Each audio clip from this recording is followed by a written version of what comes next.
Spider-Man, Spider-Man, does whatever a spider can. Welcome to I'm Your Target Demographic. I'm Adam Ryan Daniels, and we have some big news to figure out. So what is the big deal with Spider-Man going to the Marvel Cinematic Universe? This is all over the place. Everyone's talking about it. So I'm here to tell you why and give you some insider information so that you can talk about this with your friends. Here's a history lesson. In 2002, when the first Spider-Man movie came out with Tobey Maguire, Marvel did not own the rights to the Spider-Man franchise. They never thought that they'd be making movies, so they sold the rights to Sony. So Sony put out the first 3 Spider-Man movies, and then the next 2 with Andrew Garfield. Now by that point, Marvel had started what is called Marvel Studios. So now they were producing movies about the Avengers and Captain America and Guardians of the Galaxy. But they realized way back then they sold the rights to Spider-Man. And so they could never bring him over into those movies. They also sold the rights to characters like X-Men, Fantastic Four, Ghost Rider, Daredevil. Other studios are putting out those movies.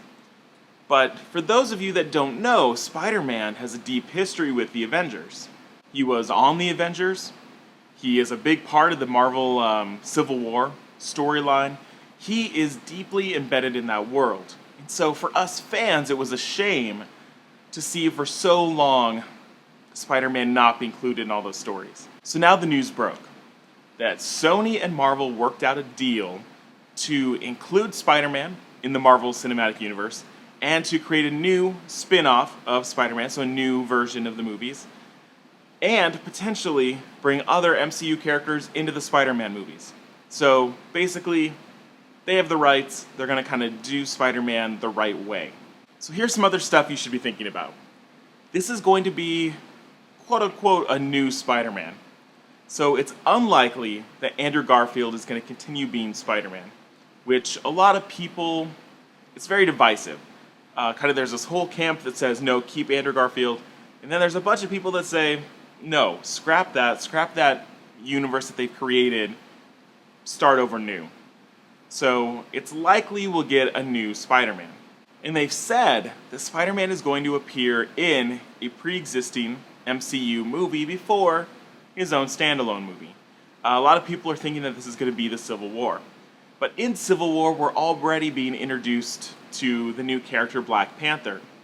So will incorporating Spider-Man dampen that introduction? Or will Spider-Man take the role that maybe they had written for Black Panther?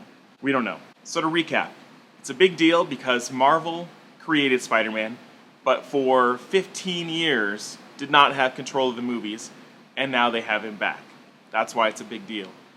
We are going to start clean, likely.